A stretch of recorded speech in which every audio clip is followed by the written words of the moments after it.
Saúde Mais Cast, seu bem-estar ao pé do ouvido. A vida tem vários ciclos, tudo tem começo, meio e fim. Estudos indicam que a humanidade começou há cerca de 350 mil anos. Se a gente fizer um recorte por indivíduos, são histórias que de fato chegaram ao seu final. Mas se a gente olhar como algo maior, é correto afirmar que a história do pai e da mãe é continuada pelas dos filhos e filhas, depois pelas das netas e dos netos e assim sucessivamente. Numa sociedade patriarcal, pois a humanidade foi moldada dessa forma, o costume está em dizer que o homem provê o sustento dos rebentos, enquanto que a mãe cuida das tarefas da casa e da criação de sua prole. Mas 350 milênios depois, em pleno 2020, já está mais do que na hora de dar novos moldes para a formação familiar, a começar pelas tarefas do homem na criação de seus filhos e filhas. No episódio de hoje vamos falar sobre o pré-natal do homem e tentar responder a seguinte questão: qual o papel do pai no cuidado da gestante, desde o pré-natal até o pós-parto? Eu sou Décio Caramigo e ao meu lado tenho Douglas Sakaguchi, que é psicanalista da área de saúde mental da Atenção Básica da Secretaria da Saúde, e o nosso convidado, Adalberto Kiyoshi Agemi, médico obstetra, acupunturista e assessor técnico da saúde da mulher e das práticas integrativas da SNS, vai nos ajudar com essas questões. Começa agora mais um episódio do Saúde Mais Cast, o podcast da Secretaria da Saúde da cidade de São Paulo. Douglas, como você está? Olá, enorme prazer especial ter o Adalberto aqui, poder dividir esse espaço com ele também. Sim. E bom, não sei se eu já disse, né? Em breve serei pai, preciso gritar isso Sim, pro mundo, sim. então esse programa torna ainda mais especial na data de hoje poder escutar. E tá tão perto que quando for pro ar, você já pode ser pai, inclusive. Bem provável. Doutor Adalberto, muito obrigado pela sua presença aqui. Obrigado pelo convite. Como médico obstetra, e acho que até tendo essa visão integral do cuidado, é algo que é uma conversa muito familiar para a gente. Legal. Então, desconstruir e mostrar esses novos conceitos do cuidado com a gestante, a participação do pai, é algo muito significativo para nós. Obrigado por essa oportunidade. Opa, um prazer. É pai? Sou. Sim. Tenho 2 filhos, né, um casal. Que bacana, Douglas. Eu sou pai também, meus filhos não estão nesse universo, né? São natimortos, mas estamos à espera de um aí, então o papo vai ser bem bacana. Delícia. Isso é formidável, né? A vida. Doutor, para começar o nosso papo, qual que é o papel do homem no cuidado da gestante desde o pré-natal até o pós-parto? Então, geralmente o pré-natal, ele acaba sendo, o pré-natal convencional, ele é muito focado na mulher. E a questão da inclusão do homem no pré-natal, dentro dessa visão mais ampliada do cuidado, claro que é importante o homem apoiar a mulher, já que as transformações corporais que ocorrem no organismo da mulher são muito significativas, e o medo com relação ao parto, as expectativas do nascimento. Então, tudo isso, quando existe um apoio do pai, do parceiro, isso diminui essa ansiedade da mulher e faz com que se tenha uma evolução da gravidez, do parto e até depois o puerpério, o cuidado do bebê mais tranquila. Então, esse conceito da participação do pai é algo bastante caro para aquilo que a gente chama também de humanização do nascimento. Mas, para além disso, existe uma política nacional de saúde do homem e que insere, do ponto de vista estrutural, o cuidado com a saúde do homem. Esse cuidado vai desde aspectos simples, que é a oferta de exames de testagem para doenças sexualmente transmissíveis, e no caso aí doenças que são bastante comuns hoje em dia, como sífilis. A sífilis é muito mais comum, mas também a preocupação com o HIV.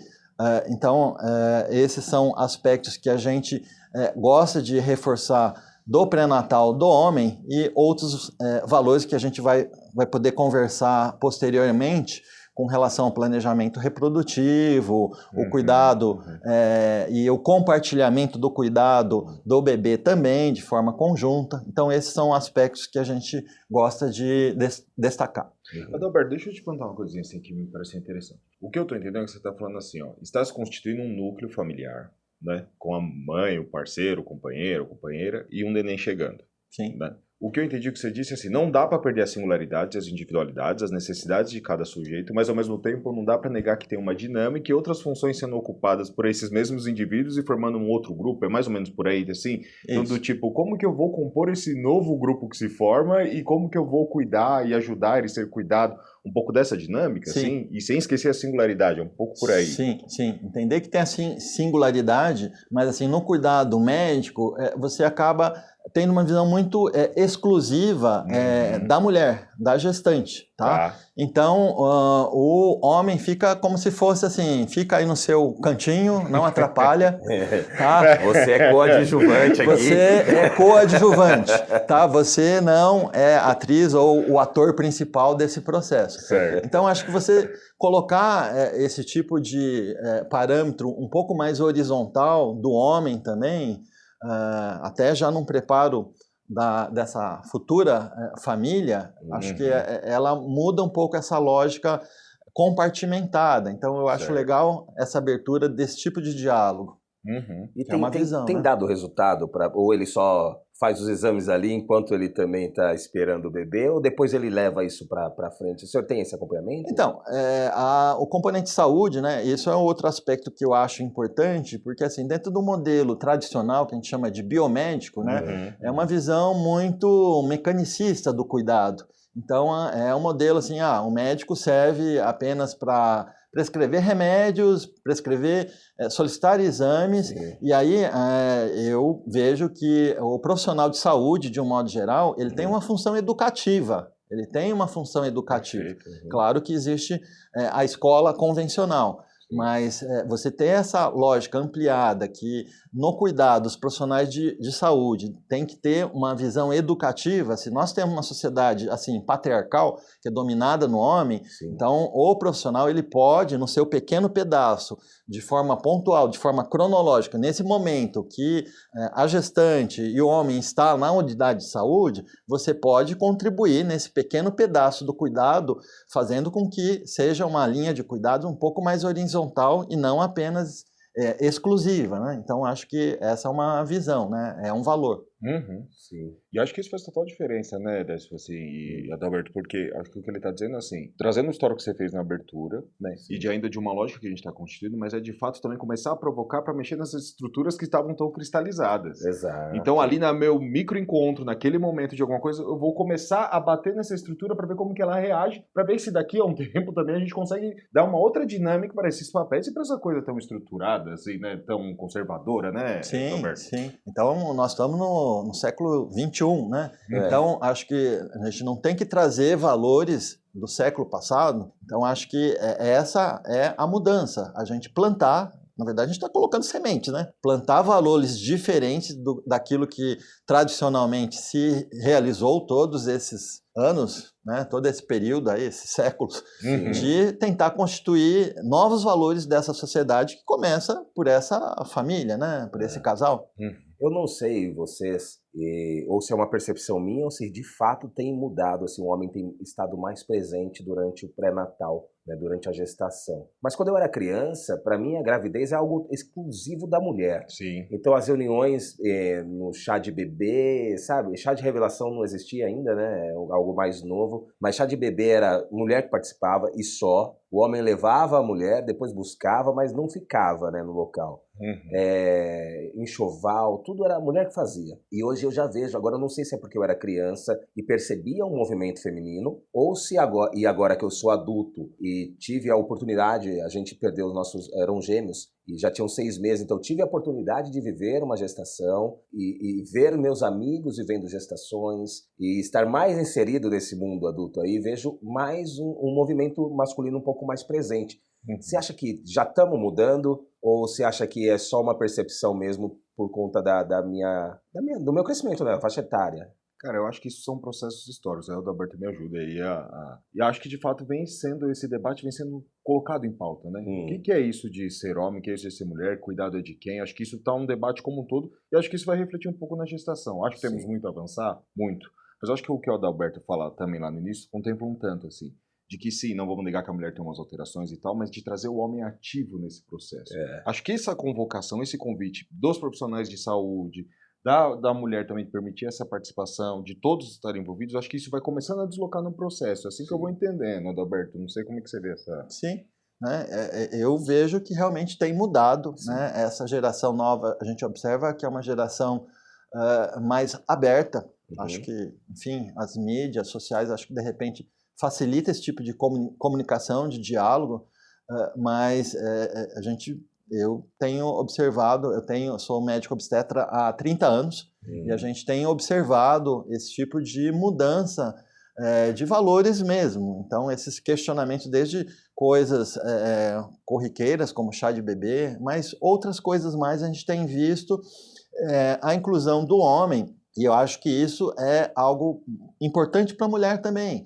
Então, você vai desconstruindo essa questão de papéis, qual que é o papel da mulher, qual que é o papel do homem no cuidado, né? Então, esse seu relato histórico, né? A função do homem é trabalhar, ser o provedor, e a mulher ficar em casa, e a gente observa cada vez mais a mulher também protelando a gestação, porque ela quer investir no seu futuro profissional, tá? Isso é uma realidade. Hoje nós temos mais gravidez de mulheres acima de 35 anos do que gestantes adolescentes.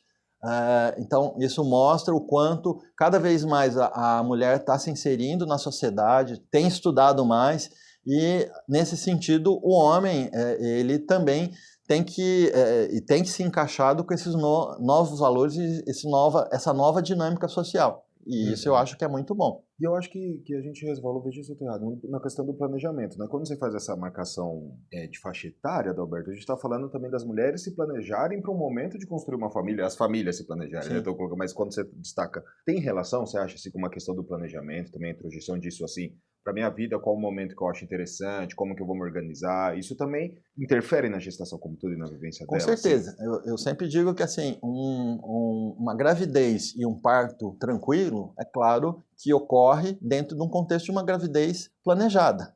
Vamos imaginar uma gestante adolescente, por exemplo, que engravidou e o seu namorado simplesmente abandonou. É muito complicado.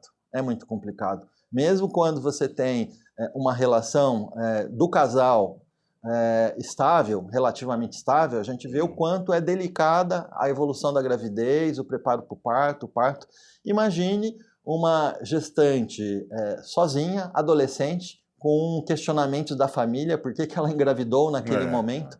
Então, só estou dando uma ilustração, o quanto é complicado uma gravidez não planejada. Então, acho que sim. E acho que nesse sentido tem várias discussões até da questão do planejamento reprodutivo, que pode chegar à discussão de vários métodos, né? Mas até a questão do preservativo masculino e do preservativo feminino. Então, por que só o homem tem que usar o preservativo masculino e por que as meninas não ainda incorporaram essa cultura de usarem o preservativo feminino? Tá? Então, usar o preservativo feminino significa você se empoderar do processo, no caso de se evitar não só uma gravidez, mas DSTs. Então, acho que assim, culturalmente é tipo assim, se o meu namorado usar, tudo bem, se ele não usar, enfim, ele não gosta de mim. Então, acho que existe até uma desconstrução. E o pensamento é se ele não usar, uso eu. E aí está o empoderamento. Isso, aí está o empoderamento. Por isso que esse diálogo é importante, inclusive, para as meninas antes da gravidez. Assim, quantas meninas conhecem ou usaram preservativo feminino? Então, acho que isso tem a ver com o empoderamento das meninas, das mulheres também, de entender que isso é o meu corpo. Sim. Eu tenho que cuidar do meu corpo. Se o meu namorado, se o meu parceiro não quer se cuidar, eu tenho uma autoestima que me empodera de que eu siga os destinos que eu desejo. Eu não quero uma gravidez agora. Eu quero curtir várias outras coisas da minha vida. Então, acho que isso aí, quando a gente discute até os preservativos, masculino e feminino, acho que tem a ver com essa visão patriarcal, só depende do homem. Se ele não usar, enfim, Sensacional, hein, esse pensamento. E é isso mesmo, né? É muito complexo porque é uma relação dual, mas que ao mesmo tempo não é. Porque também pode ser, bom, engravidou de um toma anticoncepcional, devia ter uma desde os 15. Também pode ficar nesse jogo, sabe? É seu, é meu, né? Exato. E o que se constrói a partir disso? Eu acho que o que a gente está falando desde o início é como deslocar. Porque eu fico pensando assim, né? A gente falou de cuidar. O que é isso de cuidado, né? Como é que a gente define o cuidado, né? Eu fico pensando assim, cuidado com a gestante, cuidado com o bebê. Me parece, Adalberto e Décio, veja se faz sentido a vocês, que o cuidado também é estar próximo daquele sujeito. Seja ele o neném, seja ele a mulher, seja quem for. De poder se permitir entender o que está acontecendo com essa pessoa, o que eu consigo também ofertar para esse núcleo e para essas pessoas que estão aqui ao meu redor. Você acha que faz sentido essa loucura aqui, Adalberto? Sim, veja, aí a gente vamos chegar até ao nascimento do bebê, tá?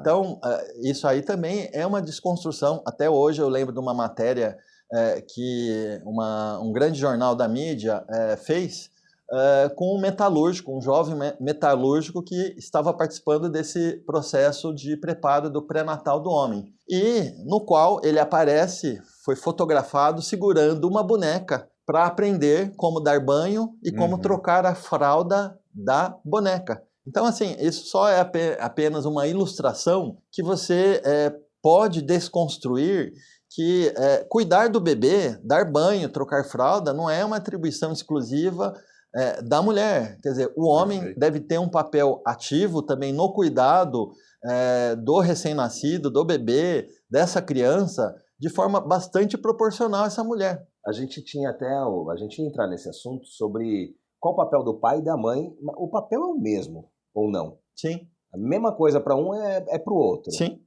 Sim. Não tem essa mais de divisão. E esse é o correto, né? E aí eu acho que era para um outro programa, mas né, essa questão do pai, mãe, gênero, né? Acho que dá bastante conversa a respeito disso. Né? O que a psicanálise define por vezes é a função materna e a função paterna, que é diferente de ser pai ou ser mãe. A função paterna pode ser exercida pela mãe, por exemplo, ou pela avó, ou pelo avô. E a função materna pode ser exercida também pelo pai, pelo avô, pelo tio, né? Como que a gente vai entendendo um pouco na psicanálise, assim, né, na Constituição, que precisa de uma função materna no sentido de acolher e uma função paterna no sentido de limitar, castrar, lei, inserção de limites. Me parece que um pouco dessa composição de acolhe, mas castra, é fundamental também a constituição do sujeito a partir da luz da psicanálise. Entendi. Entendeu? Então, assim, mas isso não está ligado necessariamente com o órgão genital da pessoa. Exatamente. Está ligado, sim, a exercer uma função. A função paterna e a função materna, que, torno a repetir, não são sinônimos de pai e mãe. Entendi. Mas de exercer essa função. E para nós, então, portanto, isso é fundamental também para a constituição psíquica daquele ser que chega. E isso sim pode ser rodiziado. Por vezes a mãe vai exercer mais a função materna no sentido de acolher. E por vezes ela está exausta, não aguenta mais e vai sobrar ao pai exercer um pouco a função materna.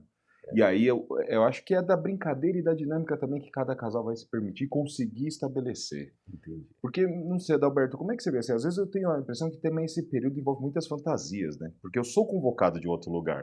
Pensando nessa questão da função, eu era filho, eu não era pai. Agora eu vou ser pai, né? E não deixo de ser filho também, mas, ou seja, é uma função a mais que eu vou exercer. E nesse período me parece também que vem umas inseguranças. Será que eu vou ser um bom pai? Como é que eu cuido? Será que eu tenho competência para exercer isso? Como hoje a gente pode também ajudar as pessoas nesse processo que envolve tantas sensações, né? Falo muito também do que eu estou vivendo aqui, né? Sim. Mas como que a gente faz para poder trazer isso à pauta, também conseguir auxiliar as pessoas nesse momento, Adalberto? Não, é bem interessante isso que você está falando, porque assim, a cobrança no cuidado do bebê é muito mais intensa. E à medida que esse pai tem uma participação de forma simétrica, mais ativa, você reduz essa carga de pressão na mulher. Então, até para a saúde da mulher, e você como psicanalista sabe o quanto esse período puerperal pode causar uma série de transtornos mentais na mulher, porque é uma mudança, vamos dizer assim, bastante abrupta de papéis daquilo que você era antes. Então, como qualquer cenário de mudança abrupta, antes você era uma mulher, agora assim, você era um filho, agora você é pai, agora você é mãe. Então, é uma mudança muito abrupta e a sociedade tem uma pressão muito desproporcional na mulher do que é ser uma boa mãe. E acho que devido a essa tensão de pressão na mulher, faz com que, se ocorra qualquer mudança nessa rota, tipo, vou citar um exemplo simples, amamentar, tá? E aí amamentar vem vários palpites, né? Esse bebê tá com fome, tá? Você não tá sabendo cuidar direito desse bebê. Então, isso é uma pressão sutil. Avós, família, né? Mas por que essa criança chora tanto? E o chorar tanto não é apenas num aspecto nutricional, alimentar. Às vezes ele tem a ver com realmente proximidade, tem a ver a afeto. Às vezes e afeto tem a ver até uma coisa simples que é o colo. Às vezes ele não quer apenas comida, leite. Às vezes ele quer atenção. Algo mais, Ele quer algo mais. Ele se sente protegido no colo de alguém. E esse alguém, obviamente, pode ser o pai, não exclusivamente a mulher, porque é um período muito difícil. O bebê, quando nasce, não tem uma sincronia de horário de sono, dia e noite. Então, esse é um processo muito desgastante para a mulher. Então, o homem participando de uma forma ativa nesse processo, com certeza, preserva a saúde mental da mulher e diminui esse desgaste energético, mental, que ocorre, de fato, nesse período. Sensacional. A gente já está chegando aqui nos finalmente. Eu gosto de avisar, Douglas, né, não só para o nosso ouvinte, né, mas também aí para a gente mesmo já ir se desapegando do papo, tá muito bom. Senão ficou o resto do dia falando aqui, cara. Mas eu queria falar sobre laqueadura ou vasectomia. Por que tudo cai no colo da mulher? Sim. Então veja como essa cultura da sociedade patriarcal, ela se reflete em vários segmentos da saúde. E é nesse sentido que, inclusive, no planejamento reprodutivo, no caso, a gente está falando do planejamento reprodutivo definitivo, já que a laqueadura tubária e a vasectomia são métodos definitivos. Pela lei, pela nossa lei brasileira, é permitido a laqueadura e a vasectomia a partir dos 25 anos de idade ou com o casal tendo 2 filhos vivos. A lei disciplina sobre isso.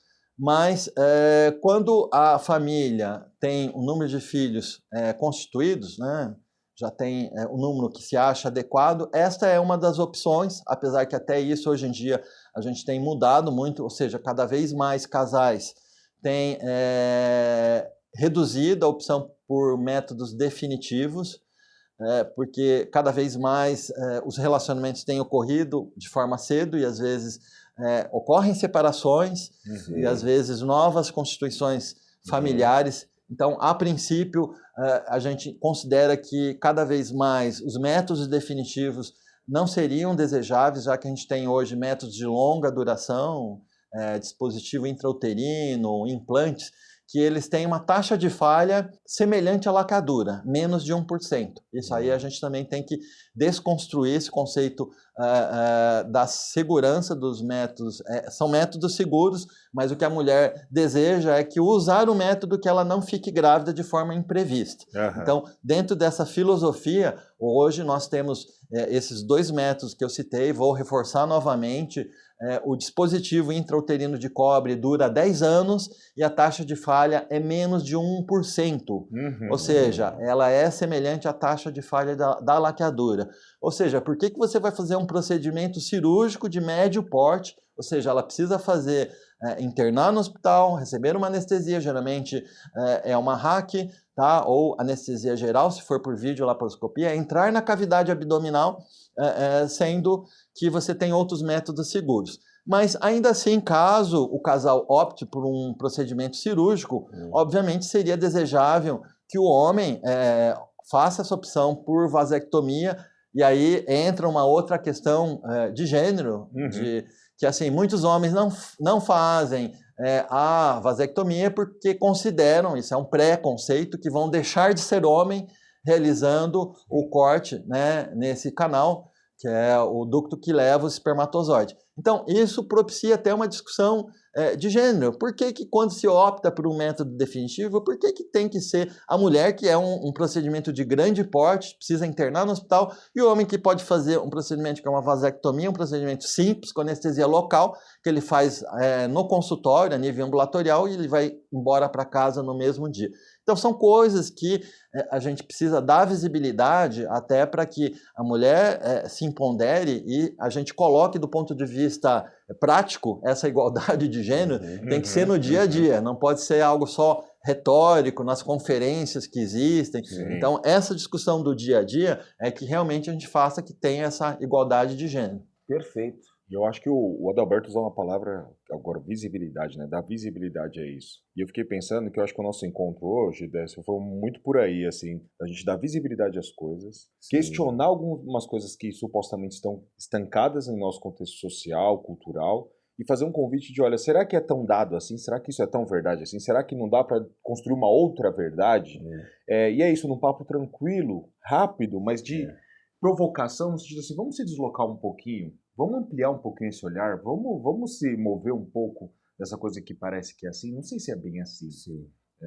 Ficou muito confuso isso? Não, pelo contrário. Eu acho que é isso mesmo. A nossa ideia aqui sim, falar sobre as questões de saúde, mas provocar também, né? E a gente tem feito isso a cada episódio, né? Dado uma provocadinha, porque eu acho que isso é sadio até. Sim, né? sim. Eu acho que a gente cresce, né, como sociedade, se a gente coloca o assunto na pauta. Sim. E se o assunto não sair do papel, não for para uma reunião, não está na boca do povo, acho que a gente vai crescer bem mais devagar, se crescer, né, ou não. É isso, vamos mexer um pouquinho nessa estrutura aí, né? Vamos dar uma mexida aí, vamos dar uma bagunçada com esse negócio para ver o que a gente consegue de fato, acho que é progredir mesmo e ampliar, acho que é a ampliação do olhar mesmo, né? Doutor. Então, sobre a temática que o Décio comentou no início desse nosso bate-papo, né? Que é essa questão, claro que geralmente a maioria da gravidez, a gente tem o nascimento e tem a questão da felicidade da família, mas em algumas situações ocorrem situações que ocorre a perda do bebê, o nenê vai a óbito, pode ir a óbito em qualquer momento da gestação, no início, no final, ou mesmo às vezes depois do pós-parto. Então, às vezes a gente discutiu um pouquinho mais essa questão da perda de um bebê para amenizar o sofrimento de uma família, eu acho que é muito importante, porque como tudo aquilo que envolve o tema morte, a sociedade praticamente ignora. E nem sempre é uma boa estratégia a gente deixar escondido algo que nós sentimos no nosso íntimo. Então, mesmo entendendo que é uma situação delicada, difícil, o termo morte, partida, né, eu acho que é algo importante da gente dar visualização, conversar sobre isso, já que faz parte da vida. Sim. A partida, em vários momentos da vida, fazem parte, ainda mais nesse momento até de Covid, né? E não podemos ignorar essa temática, temos que conversar sobre isso, até para que a gente possa, de uma forma, vamos dizer assim, saudável, né? Menos medicalizada, achar que você vai lidar com a morte só com remédios, mas, de repente, através de um bate-papo, de você colocando os seus sentimentos para fora acerca disto, faz com que a gente entenda e supere esse período de uma forma mais tranquila. Challenge accept. Né? Ele fez uma convocação aí, né? Nos chamou para um desafio, né? Eu acho que é fundamental até para a gente mexer com esses tabus, e a morte tem também a sua beleza, não quero romantizá-la, mas eu acho que a gente tem que colocar ela em pauta. Acho que a morte tem aí uma complexidade, eu acho que o Adalberto faz uma convocação, eu acho que a gente tem que ir vamos gravar esse episódio, inclusive sobre a morte, só para a gente finalizar já, né? Não vou me estender muito, mas a morte já é um tabu. Sim. Mas ela é um tabu muito grande quando é o filho que parte. Sim. A sociedade não debate. Não. Eu e minha esposa, a gente viveu isso aí, vivencia até hoje, a gente trata. Tivemos muito apoio de familiares, muito apoio de amigos, sabe? Pessoas próximas que depois de, 6 meses, agora já tem 2 anos que aconteceu, mas depois de 6 meses ainda vieram perguntar, até recentemente, e aí, como que tá? Sabe, a gente sente esse carinho, mas o tema sobre perda neonatal, parental, esse tema não é debatido na sociedade, muito mais pelos nossos familiares. E às vezes o que você só quer é seu pai, sua mãe, perguntando se você está bem, sobre a sua perda. Você só quer isso. E eles não perguntam, não é porque eles não estão nem aí. Eles estão sofrendo igual você. Sim. É porque é um assunto que eles acham que é melhor colocar uma pedra em cima. Você tá entendendo? Sim. Então, vamos deixar pra próxima. Mas não é só sua família, não. Os profissionais também. Também. E só a última coisa também, mas assim, é perfeito o que você fala. Eu tenho uma coisa lá, Candice, quando a gente nomeia as coisas, dá um peso e eu tenho uma impressão assim, né? Para filhos que perdem os pais, a gente dá o nome, são os órfãos, né? Exato. E para os pais que perdem os filhos? Não tem a Eu nomenclatura. acho que é difícil até de nomear isso, tamanho sofrimento e tamanha dificuldade da gente entrar em contato. Porque aí quando eu nomeio, a coisa existe. Vamos para uma próxima. Para a próxima. O Saúde Mais Cast fica por aqui e o Adalberto já está convocado, vai voltar para a gente falar sobre luto parental neonatal. Legal. Perfeito? Combinado. Estamos juntos. Valeu, Adalberto. Valeu, até mais. Valeu, Adalberto.